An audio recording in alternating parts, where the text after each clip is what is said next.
I'm Alice. And I'm Neil. Have you ever played SimCity, Neil, the city-building computer game? Yes, but I wasn't very good at it. I didn't build enough houses, which created a lot of homeless Sims. Those are characters in the game. And then I didn't deal effectively with a flood. Oh, really? Well, I suppose managing a city is quite a challenge, which is the subject of today's show, Cities of the Future, an important subject as so many of us now live in urban areas. I want to start with our quiz question. What is the percentage of the world's population that will be living in cities in 2050? We are dealing with approximates here.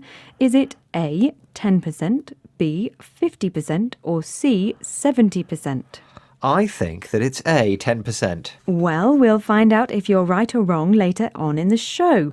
Now, you've encountered a couple of issues that might face urban planners when designing a city, Neil: housing and dealing with a flood.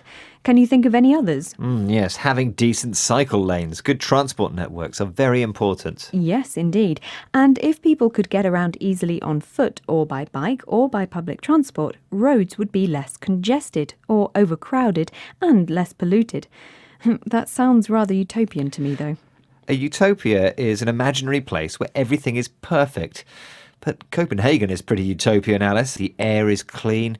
There are bike lanes everywhere. Oh, that sounds fantastic. But what about somewhere like Beijing with its constant smog or air pollution hanging over the city? A lot of people ride bikes there too. So which city is going to be the model for the future? Maybe like the future Los Angeles in the movie Blade Runner. You know, glittering high-rises, gigantic neon billboards, flying cars. Well, today's Los Angeles has terrible urban sprawl and traffic problems. Urban sprawl is the way a city spreads into undeveloped land around it, often without planning permission. Dr. Janice Perlman can explain why this happens. She is the founder and president of the Megacities Project non-profit organisation in Rio de Janeiro and knows a lot about urban sprawl in Brazilian cities. People are coming massively into the cities which have no housing that's affordable to them. So they can't rent and they can't buy, and they end up building their own communities and houses on unoccupied land. And these communities are becoming, in some places, the majority, not the minority. And they're off the grid, so they're not often serviced by either the social services, but also many of them don't have water, sanitation, and electricity. People migrate or move from the countryside to the city to get better opportunities, but end up with nowhere to live. So they build their own housing on unoccupied land. These shantytowns, poor communities where the houses are built out of cheap materials like corrugated iron and plastic sheeting, are often off the grid. Which means they don't have an electricity or water supply or access to healthcare and education. And these communities are growing, so the problem's getting bigger. So are there any solutions, Alice? Well, it's all about improving the infrastructure. That's the basic facilities a town or city needs. For example, communication, transport, water and electricity. But this shouldn't only mean improving housing conditions, but also promoting education and employment among the inhabitants and building better communities.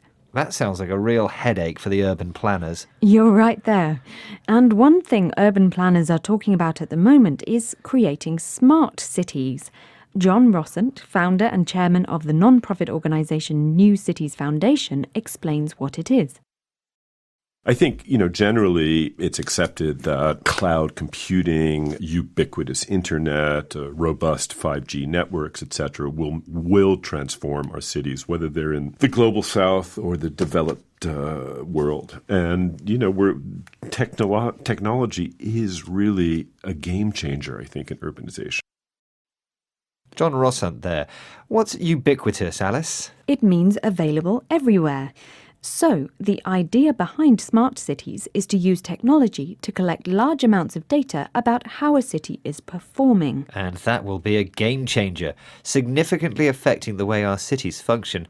Hope for the future, Alice? Fingers crossed. Now, I think it's time for the answer to today's quiz question, Neil. I asked, what is the percentage of the world's population that will be living in cities in 2050? And remember I said we're dealing with approximates here. Is it A, 10%, B, 50%, or C, 70%? And I said A, 10%. Yes, and you underestimated there, Neil. The right answer is actually C, 70%. This, according to a report by the United Nations. Today, 54% of the world's population lives in urban areas. A lot, really. Yeah. Well, I know we're running out of time, so let me repeat the words we learned today. They were congested, utopia, smog, urban sprawl, migrate, shantytowns, off the grid, infrastructure, ubiquitous, game changer.